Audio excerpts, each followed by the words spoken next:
नमस्कार, आवाज समाचार में आप सभी का स्वागत है। मैं हूं सीमा। खबरों की शुरुआत करते हैं। सबसे पहले नजर डाल लेते हैं हेडलाइंस पर। हमें अपने संविधान पर गर्व, नेपाल की उथल-पुथल पर सीजेआई वीआर गवई की टिप्पणी। संजय राउत के नेपाल से भारत की तुलना वाले बयान को लेकर भड़के संजय निरुपम, कहा 24 घंटे में माफी मांगे, नहीं तो होगी कानूनी कार्रवाई। नेपाल के बाद फ्रांस की सड़कों पर भयानक हिंसा, राष्ट्रपति मैक्रों के खिलाफ विरोध में उतरे प्रदर्शनकारी। और अक्टूबर से पूरे देश में वोटर लिस्ट का एसआईआर कैंपेन, चुनाव आयोग की बड़ी तैयारी शुरू। और अब खबरें विस्तार से। नेपाल में हालात बेहद तनावपूर्ण हो गए हैं। इंटरनेट, मीडिया बैन और भ्रष्टाचार के खिलाफ आंदोलन हिंसक हो चुका है। राजधानी काठमांडू समेत कई इलाकों में प्रदर्शनकारियों ने सरकारी दफ्तरों को आग के हवाले कर दिया।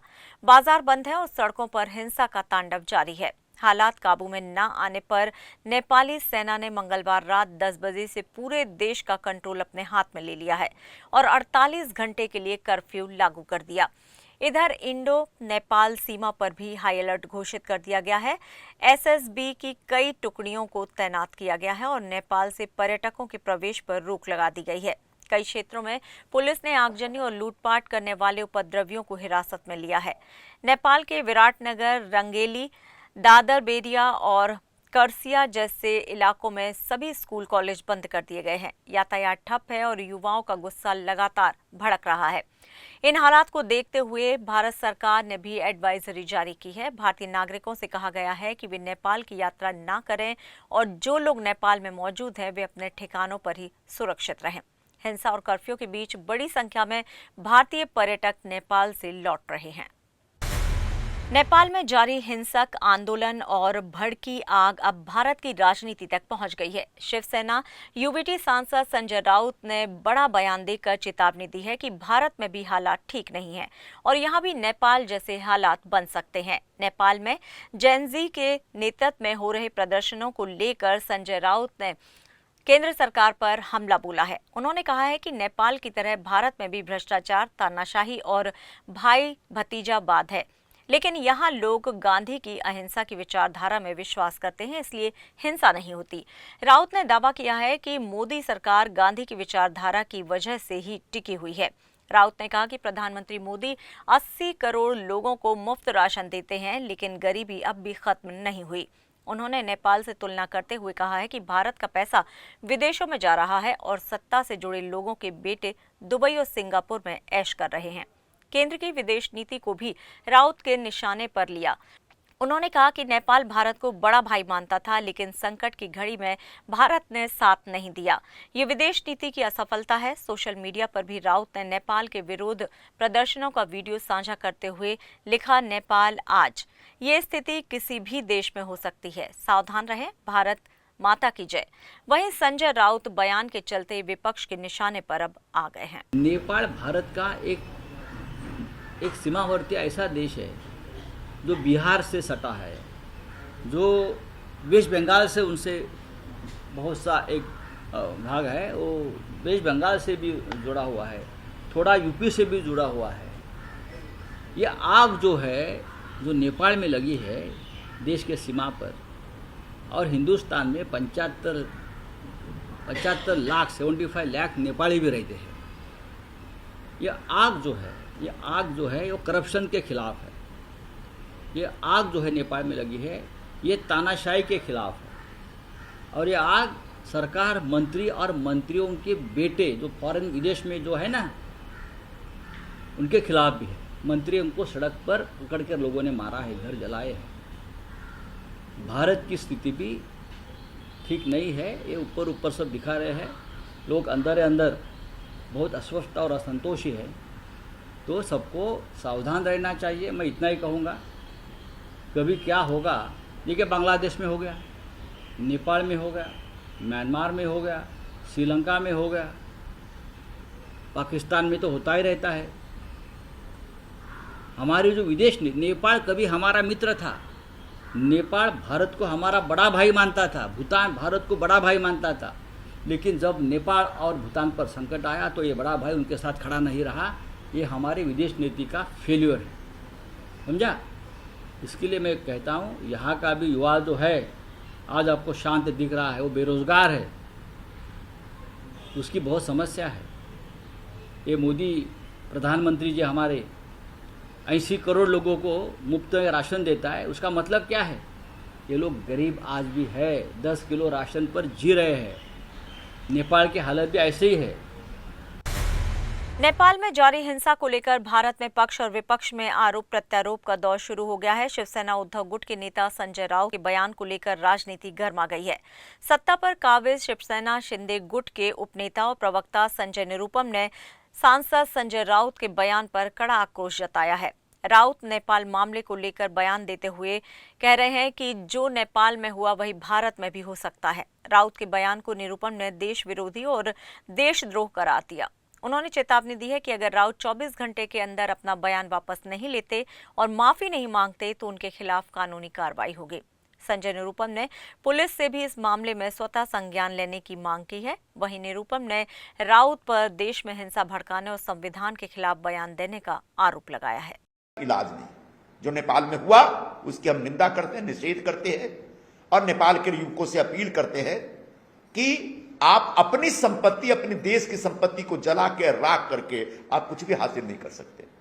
सरकार बदलना है, उसके लिए जनतांत्रिक तरीका था, लेकिन इस पूरे हिंसक वातावरण को भारत में भी लाना चाहिए। इस प्रकार के टोन के साथ इंडिया गठबंधन के लोगों ने अपने अपने बयान देने शुरू किए। आरजेडी के नेता तेजस्वी यादव कहते हैं कि याद रखिएगा, नेपाल के बगले में बिहार है, कुछ भी हो सकता है। मतलब नेपाल जैसा बिहार में आप हिंसा भड़काना चाहते हैं। उबाठा के प्रवक्ता और जो भांडुप के भूंगे हैं, जो अक्सर झूठ ही बोलते हैं, झूठ का प्रचार करते हैं, उन्होंने कल 2-3 घंटे के अंदर 3 ट्वीट किए और तीनों ट्वीट के माध्यम से वो सरकार को डराने धमकाने और नेपाल जैसी परिस्थिति हिंदुस्तान में पैदा होनी चाहिए, इस प्रकार का बयान जारी किया। पहला ट्वीट उनका आता है जिसमें नेपाल के एक हिंसा का वीडियो टैग किया। उसमें लिखते हैं कि यह स्थिति किसी भी देश में पैदा हो सकती है, सावधान, भारत माता की जय, वंदे मातरम, और टैग करते हैं बीजेपी को और प्रधानमंत्री मोदी को। जाहिर सी बात है, आप सरकार को धमका रहे हैं कि जिस तरह से नेपाल में हुआ उस तरह से यहां भी हम कर देंगे।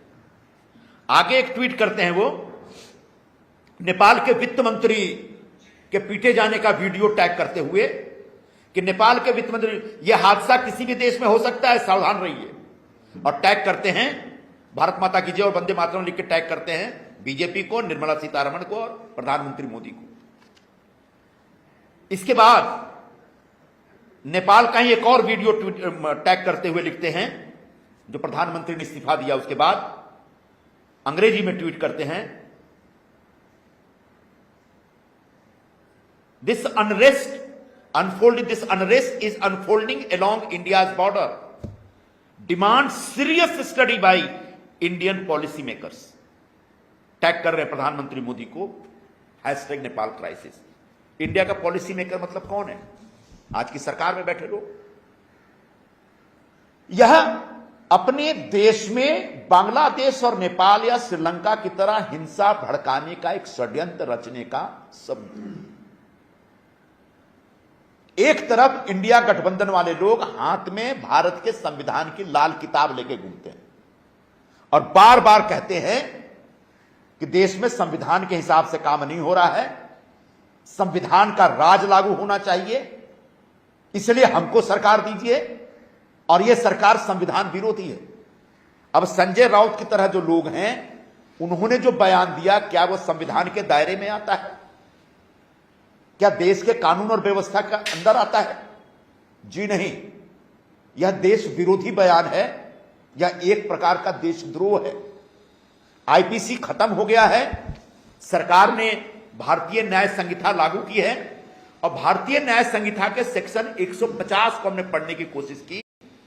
150 में क्या लिखा हुआ है? सेक्शन 150, जो व्यक्ति भारत की एकता अखंडता के लिए खतरा पैदा करे, अलगाववाद, सशस्त्र विद्रोह, विध्वंसक गतिविधियों को भड़काने या इन गतिविधियों में शामिल होने का प्रयत्न करे, ऐसे व्यक्ति को आजीवन कारावास या 7 साल का कारावास और जुर्माना दोनों मिल सकता है। और इसके लिए इस प्रकार की हरकत करने के लिए अगर कोई व्यक्ति इलेक्ट्रॉनिक मीडिया का इस्तेमाल करता है, यानी सोशल मीडिया के ऊपर कोई बयान जारी करता है, तो भी वो दोषी है। अगर कोई व्यक्ति इस प्रकार के आंदोलनों को फंडिंग करता है तो भी वो दोषी है। मतलब संजय राउत ने बीएनएस के, मैं कोई वकील नहीं हूं, फिर भी जो थोड़ा बहुत कानून की समझ है उसके आधार पर मैं कह सकता हूं कि संजय राउत ने बीएनएस के सेक्शन 150 के तहत कायदे का उल्लंघन किया है, देश विरोधी बयान दिया है और इस व्यक्ति के खिलाफ मुंबई पुलिस को सुओ मोटो एक्शन लेना चाहिए, ऐसी मेरी अपील है। और 24 घंटे के अंदर अगर पुलिस ने कोई एक्शन नहीं लिया या संजय राउत ने रिट्रैक्ट नहीं किया अपने स्टेटमेंट को, तो मैं स्वयं लोकल पुलिस स्टेशन में जाकर के संजय राउत के खिलाफ अपराध दर्ज करने का अपील करूंगा, अपना लेटर दूंगा, अपनी चिट्ठी दूंगा और ऐसे संजय राउत के खिलाफ तत्काल सख्त कार्रवाई होनी चाहिए। और इस प्रकार की सोच रखने वाले जितने भी लोग हैं, मैं सरकार के विरोध में अगर कोई बोलना चाहता है, गलत नहीं है, बोलना चाहिए, यह डेमोक्रेसी का तरीका है। विरोधी पक्ष को पूरा अधिकार है सरकार की आलोचना करने का, लेकिन संविधान के दायरे में रहकर। हिंसक एक हाथ में संविधान, दूसरे हाथ में बंदूक लेकर के आप सरकार की आलोचना नहीं कर सकते। जो लोग भी हिंसा का रास्ता अख्तियार करेंगे उनके खिलाफ सख्त कार्रवाई होनी चाहिए, यह हमारी मांग है। नेपाल की हिंसा और अशांति को लेकर शिवसेना सांसद संजय राउत के बयान ने सियासत में नया विवाद खड़ा कर दिया है। संजय राउत पर नेपाल की हिंसा को भारत से जोड़ने का आरोप लग रहा है।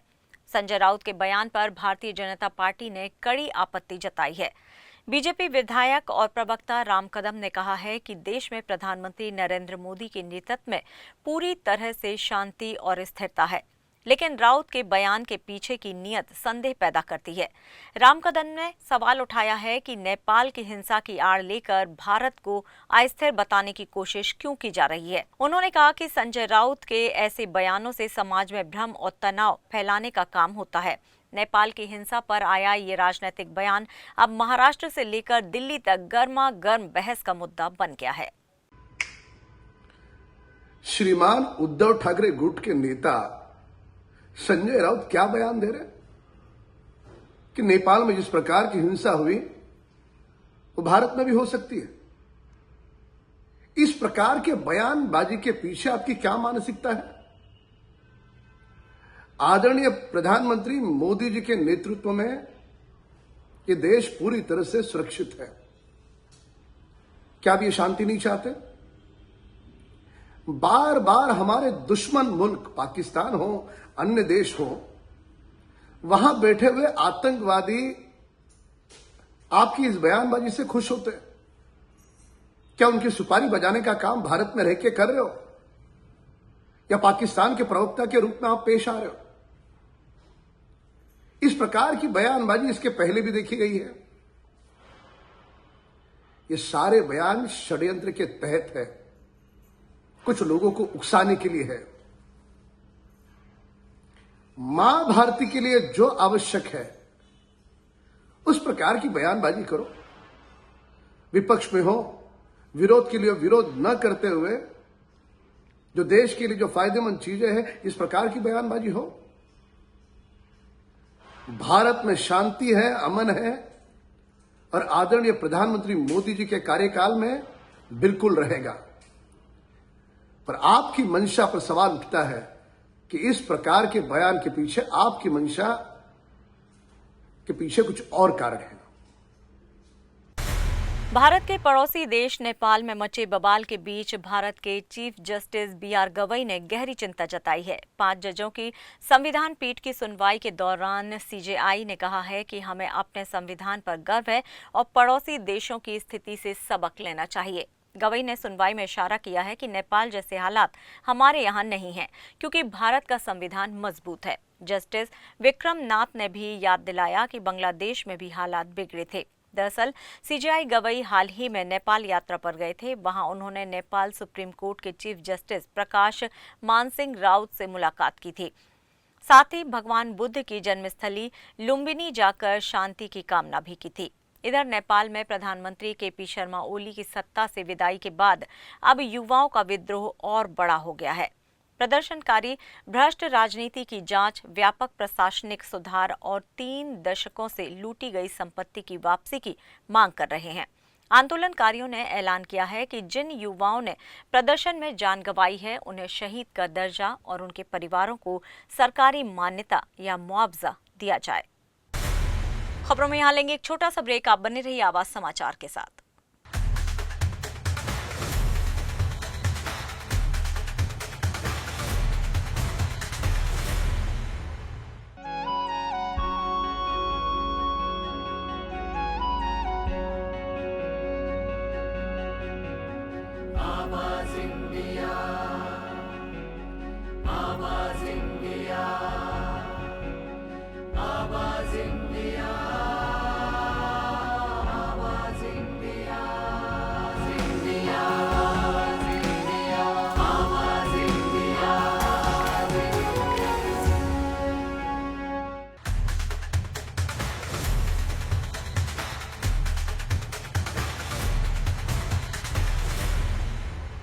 ब्रेक के बाद एक बार फिर से आप सभी का स्वागत है। बढ़ते हैं अपनी अगली खबर की ओर।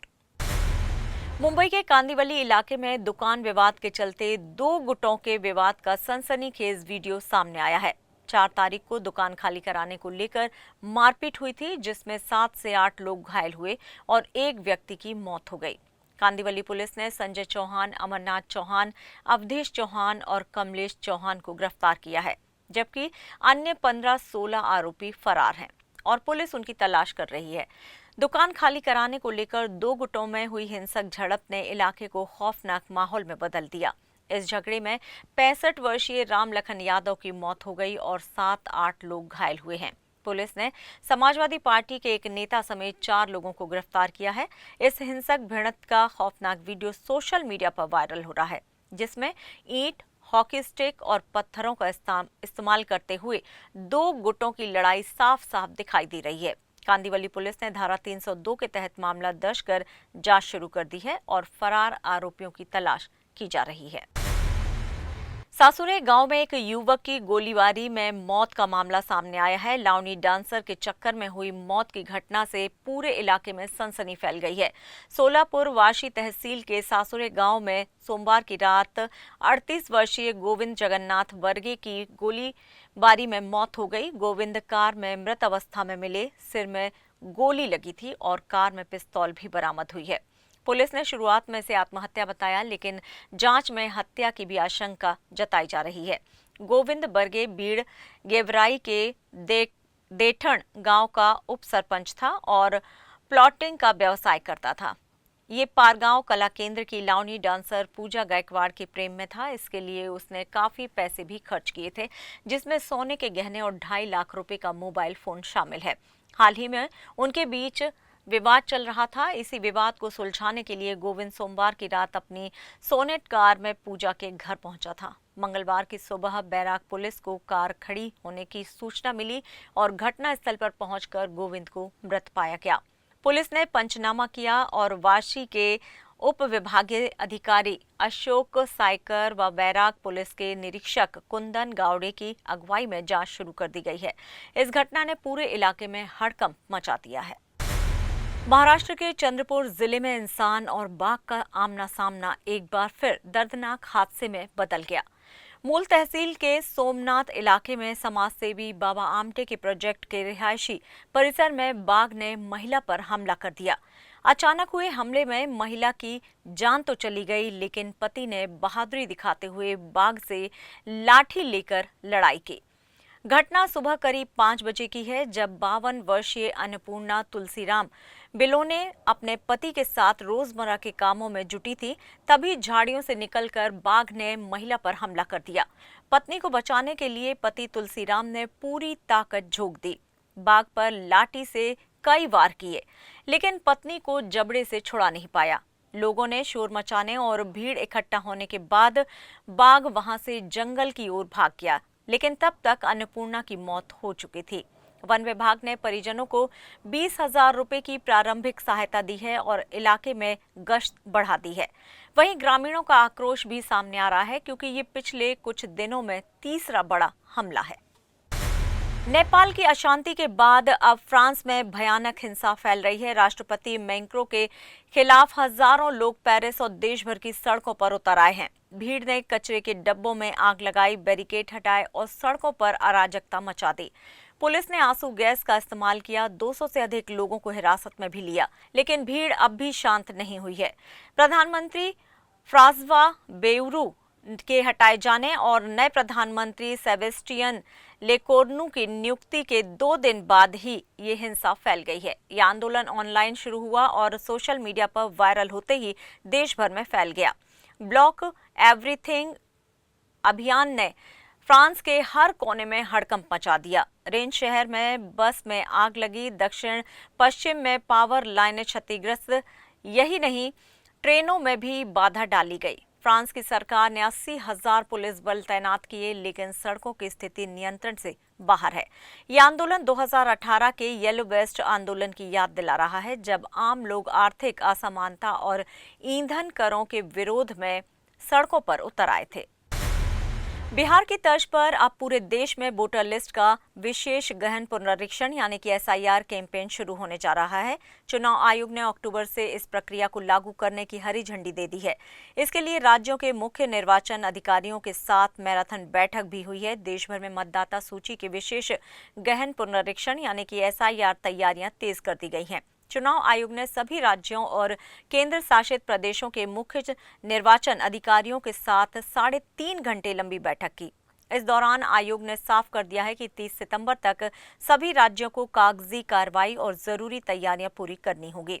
सूत्रों के मुताबिक अक्टूबर से SIR कैंपेन की शुरुआत हो जाएगी। इस प्रक्रिया के तहत नई वोटर लिस्ट तैयार होगी, पुराने रिकॉर्ड अपडेट होंगे और मतदाताओं की पहचान के लिए स्थानीय स्तर पर मान्य दस्तावेजों की सूची भी तय की जाएगी। निर्वाचन आयोग का कहना है कि SIR कैंपेन से न सिर्फ वोटर लिस्ट दुरुस्त होगी, बल्कि चुनावी प्रक्रिया में पारदर्शिता और मतदाताओं का भरोसा भी और मजबूत होगा। और फिलहाल आवाज समाचार में इतना ही, लेकिन आप देखते रहिए आवाज इंडिया। नमस्कार।